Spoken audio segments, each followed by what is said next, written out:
so much. Can you talk about how personal of an issue this is? We talked about flying over the Washington Monument and seeing the pride of what D.C. is, and do you believe that the status of the city, the cleanliness, the way that crime is low, is a direct reflection on how the country is run? Yeah, I do. I think the Capitol, look, everyone comes here. They're all coming.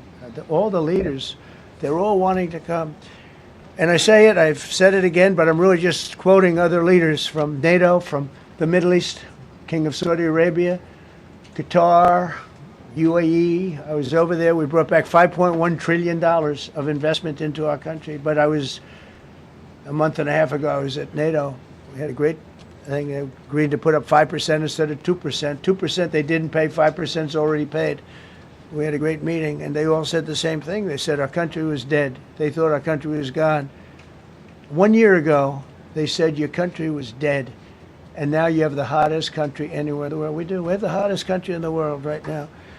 The tariffs have helped. It's given us not only the money, it's billions, trillions of dollars of money, but it gives us great power over enemies. We solved 5 wars with Pakistan and India. We just solved one. Azerbaijan and, as you know, and Armenia. A war was raging for 37 years. And the 2 leaders got up and they said, we never thought this would be solved. Russia tried to solve it. They all tried to solve it.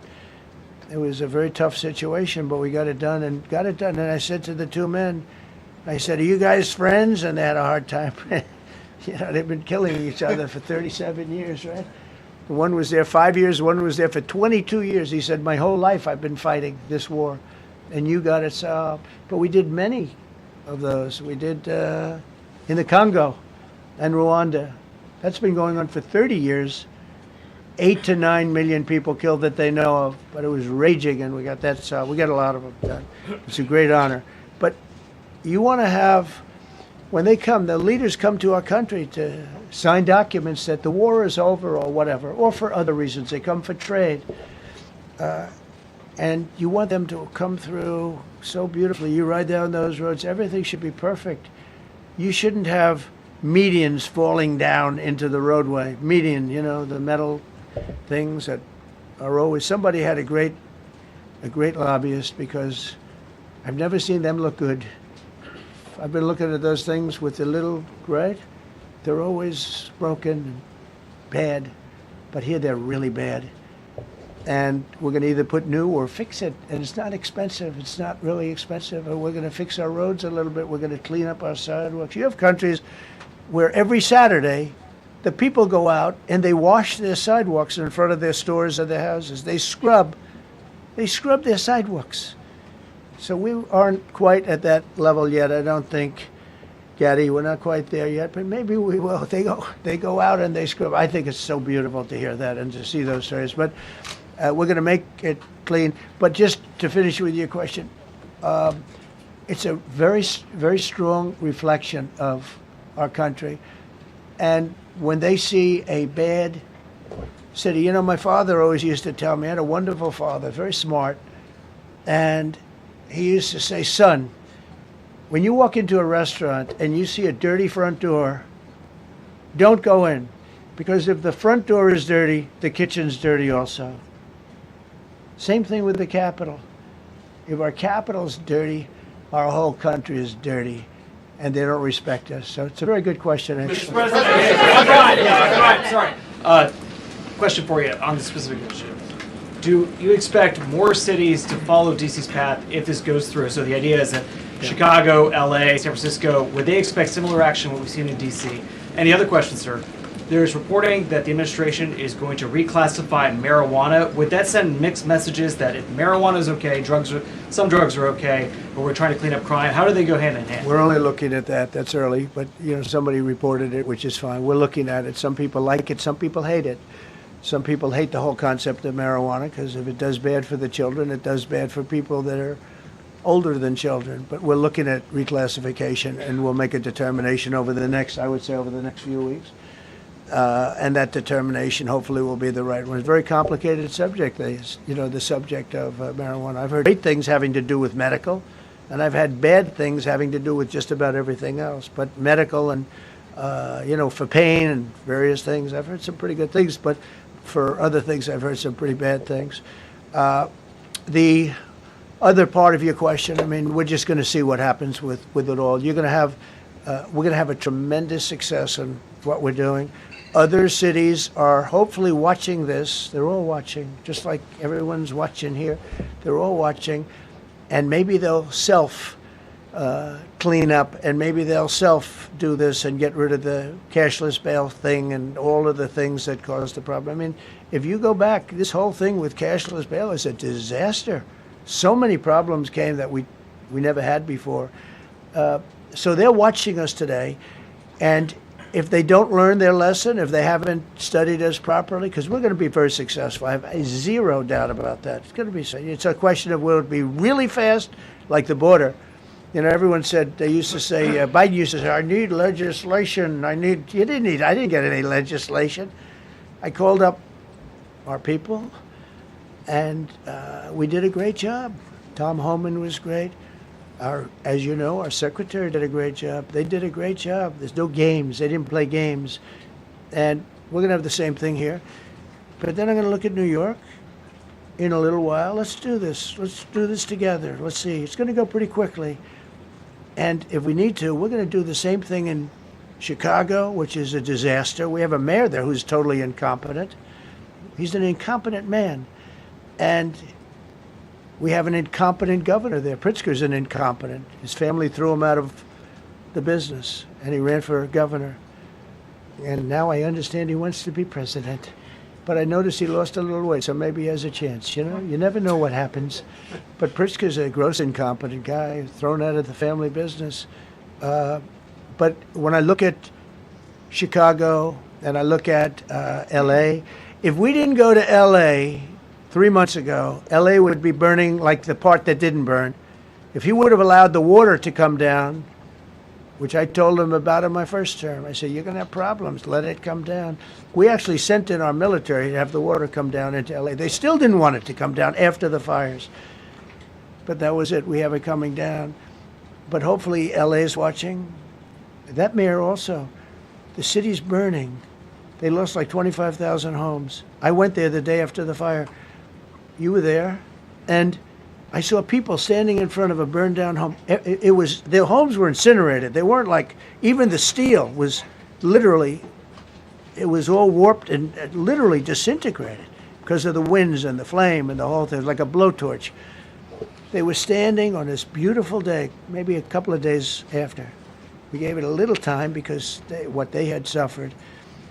Almost 25,000 homes. And you see what's happening now. They didn't give their permits. I went to a town hall meeting. I said, we're going to get you the federal permits, which are much harder. Almost immediately. Lee Zeldin is a star. He did an incredible job. They have all their federal permits. They don't have their city permits. And the mayor said to me, we think we could have them in 2 years. I was walking down the street, and I met with firemen and police. And I was saying hello to many people that were standing in front of their homes with yellow tape. You can't go in. You can't go onto the lot. And those people wanted to start rebuilding their homes then and there. And the mayor said, we should be able to get them the permits within 2 years. I said, that's a shame. 2 years? Are you kidding? I'm going to get them the federal permit like almost immediately. 2 years. And she drew it back. Well, maybe 1 year. The place was booing her out of the place. They don't have their permits to build their homes. And now they're talking about putting, this is among the most beautiful areas in the country. Now they're talking about putting low-income housing there. Can you believe this? I love low-income housing. I made money with low-income housing. I built low-income housing. I know more about low-income housing and luxury housing. I know about everything real estate. They want to replace some of those homes with low-income housing. They haven't gotten their permits yet. We've gotten all the federal permits, which are much tougher to get, and it was done almost immediately through Lee Zeldin and Federal Environmental. And I watched the other day, those people are angry. And now, they had they loved that area. They loved the whole big area, different places, but they loved it. It was all luxury stuff and beautiful stuff. And some wasn't that luxury, but the level of love for that neighborhood, their neighborhoods, was incredible. And you know what? I watched people on television, they want to go, they want to leave. They've lost their spirit, they've lost their heart. because the mayor's incompetent, and Gavin Newsom is incompetent. Got a good line of bullshit, but that's about it. He's incompetent.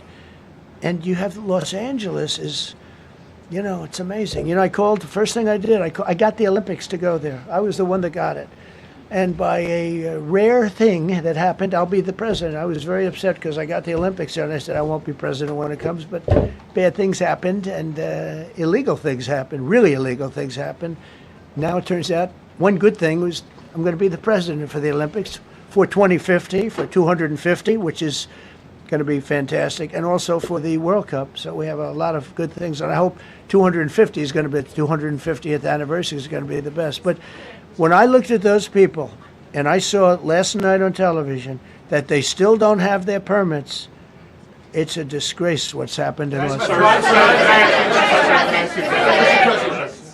Yeah, thank you. The China tariff deadline is tonight, but do you plan to extend that? We'll see what happens. China's been, we've been dealing very nicely with China, as you probably have heard. They have tremendous tariffs that they're paying to the United States of America.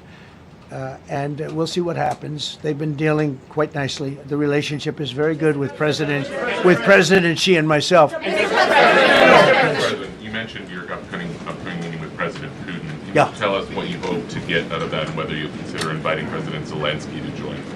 So you have to understand, this is a war that should have never happened. This is a war that wouldn't have happened if I were president. It would have never happened. It was the apple of his eye. I got along very well with President Putin. But if you look, under President Bush, they took a lot of territory. Under President Obama, they took a lot of territory. Under Biden, they essentially took the whole thing. It's just a question of time. Under Trump, you know what they took? Nothing.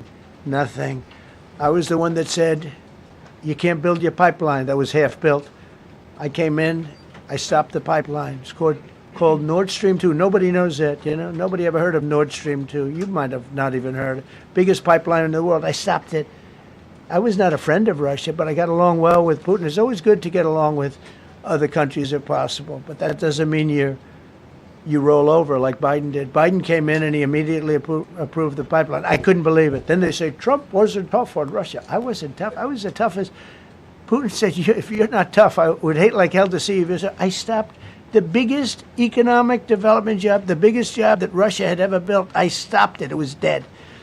And this low IQ president came in and he let them build the pipeline and supply oil and gas all over Europe, So this is really a feel-out meeting, a little bit. And President Putin invited me to get involved. He wants to get involved. I believe he wants to get it over with. Now, I've said that a few times, and I've been disappointed because I'd have like a great call with him, and then missiles would be lobbed into Kiev or some other place, and you'd have 60 people laying on a road dying. I said, that's cold. But it's a violent war. 5,000 to 7,000 people a week are dying. And there's nobody from here. They're all Russian and Ukrainian people, and some people from the cities, much smaller number, but still, those missiles do damage and they kill a lot of people, but mostly soldiers. And they're young soldiers, although in the case of Ukraine, they're getting much older. They're drafting 60-year-olds now.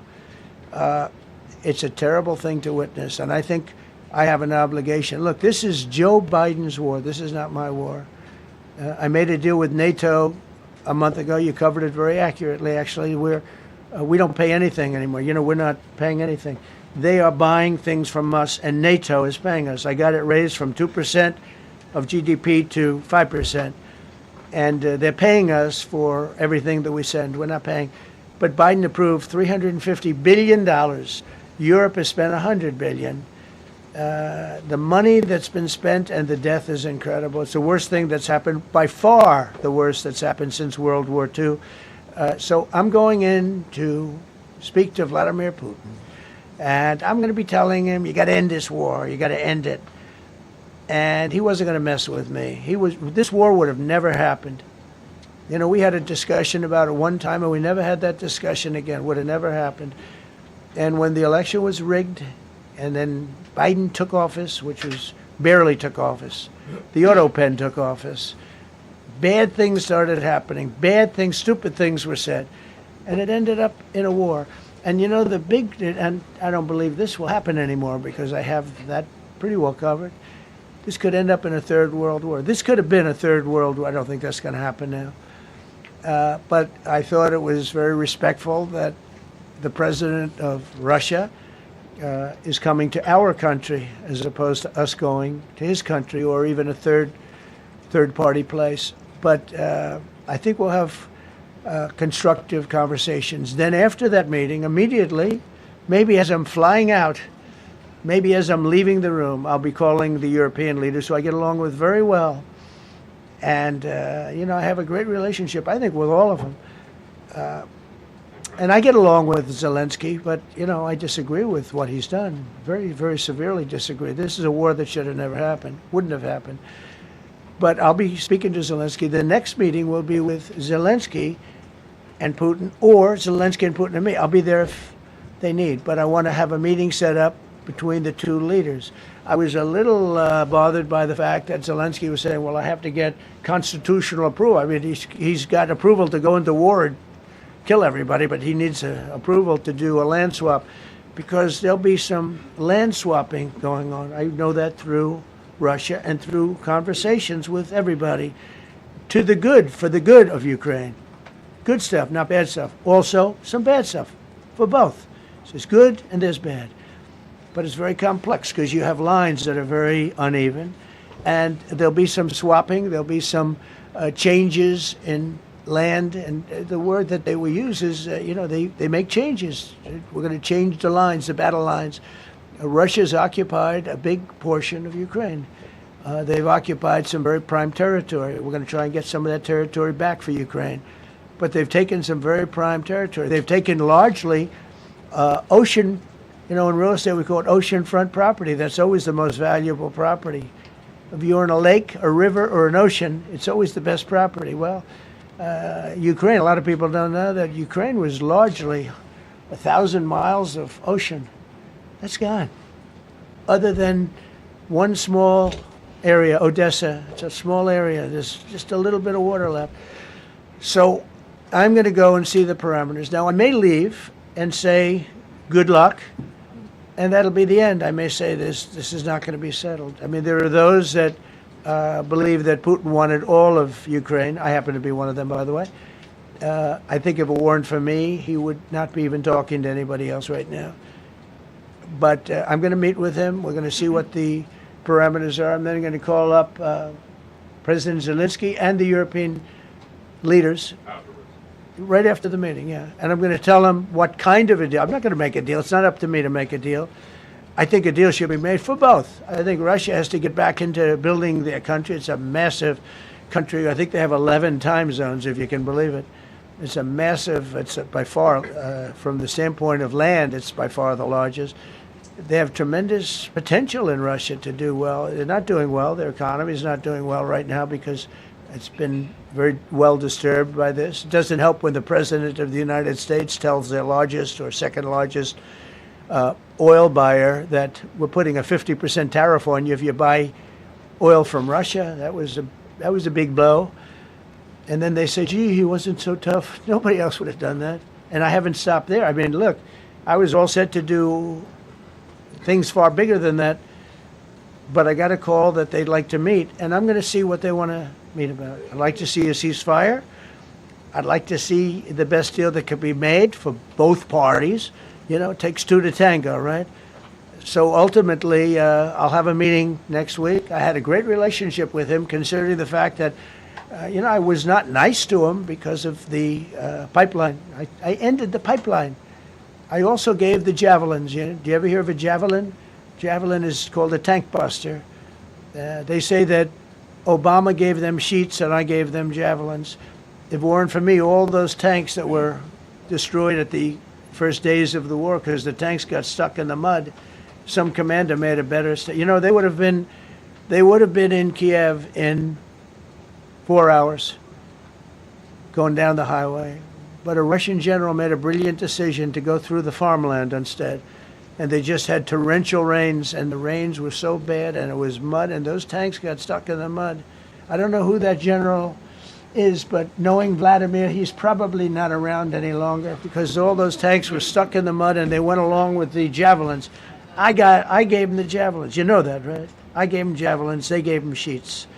But I'm going to meet with President Putin, and we're going to see what he has in mind. And if it's a fair deal, I'll reveal it to the European Union leaders and to the NATO leaders, and also to President Zelensky. I think out of respect, I'll call him first, and then I'll call them after. And I may say, lots of luck, keep fighting, or I may say we can make a deal. If not, I will tell you this, I've seen a poll coming out of Ukraine. 88% of the people would like to see a deal made. And if you go back 3 years, everybody was gung-ho for war. You know, everybody's gung-ho for war until you have it. It's an amazing thing. I had it with a couple of countries where I couldn't get a deal done with one particular country. And I just couldn't. The guy's great. He's a friend of mine. Great. Good leader. Tough as hell. I couldn't get the deal done. And then he went into war for a short period of time. You know where I'm talking about. First term. And it was nasty. Guys being killed all over the place. And he went through 1 week of war, and I was able to get the deal done. He said, this is nasty. Yes, please. Yeah, just President, to follow up on what you were saying there. First of all, Volodymyr Zelensky is not invited on Friday? He wasn't a part of it. I would say he could go, but he's gone to a lot of meetings. You know, he's been there for 3.5 years. Nothing happened. And what is the definition? I mean, do you want somebody that's been doing this for 3.5 years?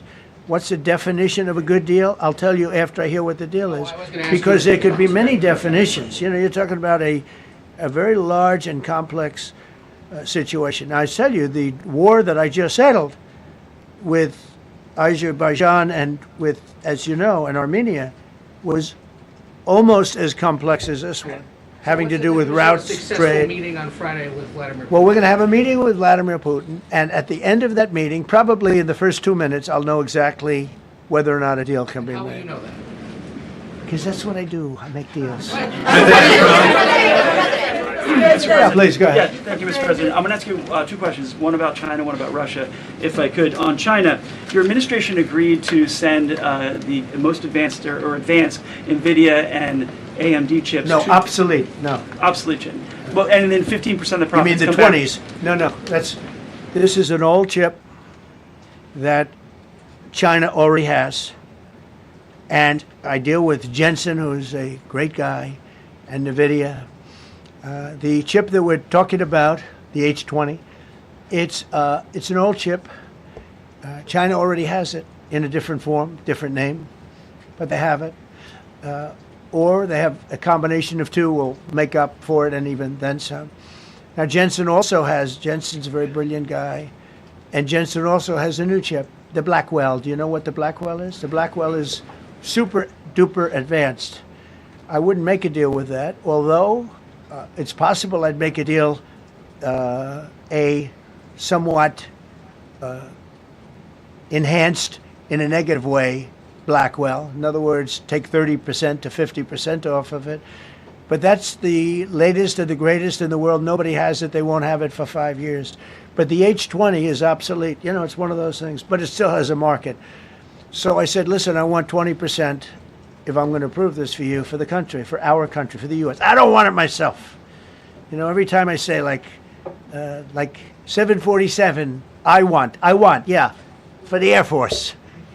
So I just wanted, so when I say I want 20, I want for the country. I only care about the country. I don't care about myself. And he said, would you make it 15? So we negotiate a little deal. So he's selling a essentially old chip that Huawei has a similar chip, a chip that does the same thing. And I said, good, if I'm going to give it to you, because they have a, they have a stopper, what we call a stopper, not allowed to do it. It's really known as a restrictive covenant.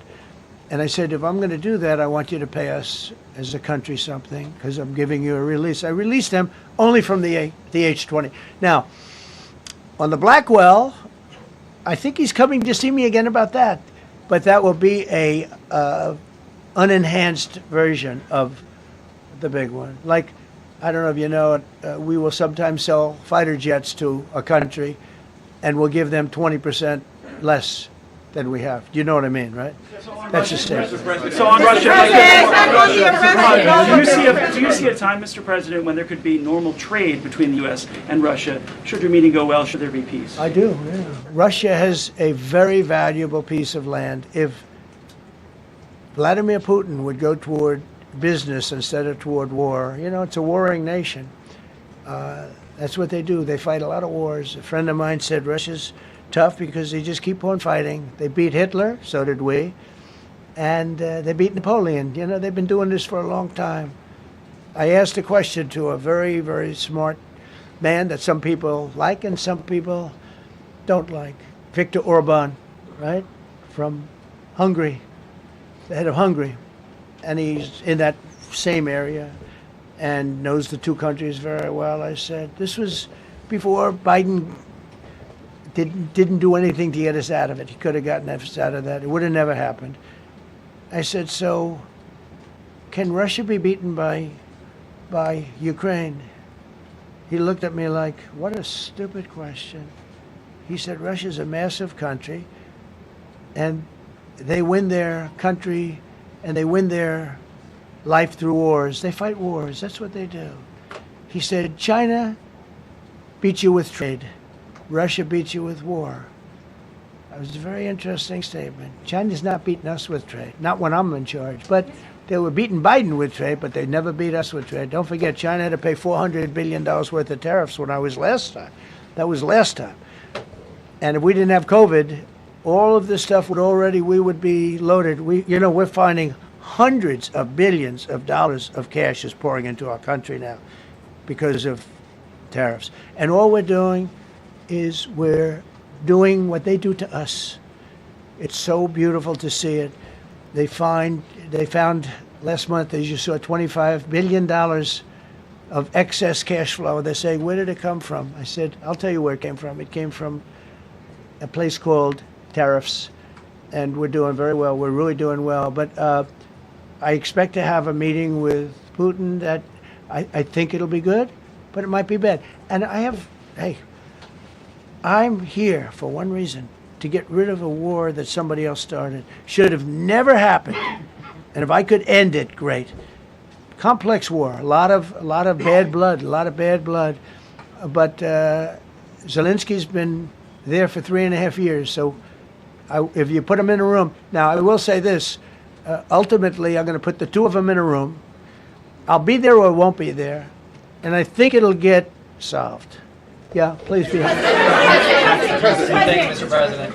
Excuse me, I'm going to suggest, because do you have any other questions on DC? Because I don't want them to be. Wait.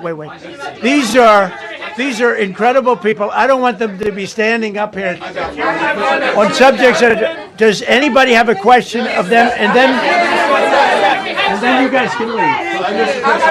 Okay, a question. Brian, go ahead. Thank you, Mr. President. All right.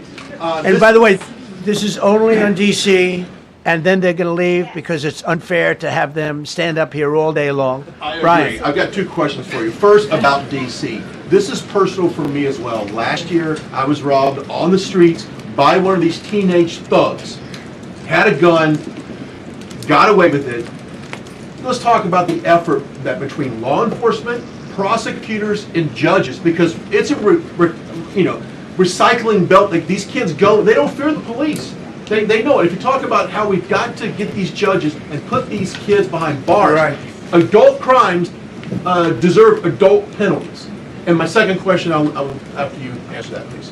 You want me to answer? Or whoever wants to take it. Okay, it's real. Do you want me to answer it? Go ahead. Here's the problem. Assuming that they're 17 years, older than 17 years old, I can get the case. If they're under 18 years of age, I can only get the case if it's murder, rob one, rape, or even if they shoot a gun but don't kill you, I can't get it. So the law has to be changed. As the president said, cashless bail, that has to be changed. All right, then even assuming I get the case, I get jurisdiction, I get a conviction, the DC Council has given the judges the ability to give probation on shootings. And so then it's up to them. All of these things, the Youth Rehabilitation Incarceration Reduction Act, and now they want to seal records. So if we work hard, we get a conviction, they want to wipe it out. So that needs all to be changed. Okay, Mr. Question. Pam, would you answer that also? Yeah, and just back to that topic, let's be clear though, we're going to charge them and we're going to track every single thing they do throughout every step of the court process and report back to you and let all of you know what's happening to them, because the people who are prosecuting them, the judges who are trying them, they also need to be held accountable. Mr. President, you also made a comment. You made a comment when you walked out here. This is the most people we've ever seen in this briefing. I've never seen ever, right? I've never seen any. Where's Caroline? Where's my superstar? Caroline. Is Caroline in the back? Where's Caroline? Come here, Caroline. Come here, Caroline. Come here. Is she doing a good job, by the way? Come here, Caroline. Is this the largest crowd that you've ever seen? This is definitely the most packed briefing, and I think all of you would agree. I think it's why we need to build a ballroom. Mr. President, I have a better idea. All right, Brian, go ahead. My question is this. You're building the big, beautiful ballroom. Yeah. Could we build a big, beautiful briefing room, updated technology, No. more seats? I don't want to do that. I don't want you to be comfortable. So no, I don't want to make life comfortable. So look. Let's just do this. Let's do this. It's going to be a big thing. We're going to Russia. That's going to be a big deal. What happens, happens. I'll let you know what happens. You'll be the first to know. I'll be calling the European leaders. I'm going with totally. I mean, we have a lot of talks. They're great people. They're great leaders, actually, and they want to get back. Honestly, as one of them said, I've OD'd on trying to settle Ukraine. They've OD'd, meaning they've overdosed on the settlement of Ukraine. Not a nice expression, but boy, is it accurate. They're tired of it. They want to get back to spending money on their countries. You know, Biden gave them $350 billion. Europe gave $100 billion. It should be much more than that. Shouldn't have been that kind of, they should have had equalization, but they didn't. But you know what? Still a lot of money. They want to get back to building their own countries. They really want it resolved. My relationship with the European leaders, as you saw, is extremely good. It's perfect. It's beautiful. Wait. And we're going to try. I'll be in touch with them. I have 5 of them call me. You think it's easy? There are a lot of European leaders, but they rely on me. Very much rely on me. If it wasn't for me, this thing would never get solved until the last person breathing is dead. Would you talk to them before? Yeah, I did. I'm talking to them right now. So I'm talking to the European leaders. I'll be talking to President Zelensky. I'm going to get everybody's ideas. I go into that thing fully loaded right up there, and we're going to see what happens. Now, I think one of 2 things is going to happen. It's going to be a good meeting, and we'll go a step further. We'll get it done. I'd like to see a ceasefire very, very quickly. Very quick. I'd like to see it immediately, but I'd like to see it very quickly. And we're going to be dealing with the European leaders, and we're going to be dealing with President Zelensky, and hopefully we're going to have a great success. As far as this, what we did today, and I think you were here for D.C. more so than even Russia, because Russia will be, we have a couple of days to go, but the Russia is going to be very interesting. But to me, what is very exciting, and we're going to take back our capital. We're going to make it beautiful again, but we're going to make it, more importantly, safe again. It's going to be so safe. It's going to be a model. And then we'll look at other cities also. But other cities are studying what we're doing. And you have some capable people in other cities. They can do it too. But we have a great group of professionals. We're going to have a safe, beautiful capital, and it's going to happen very quickly. Thank you all. Thank you all very much.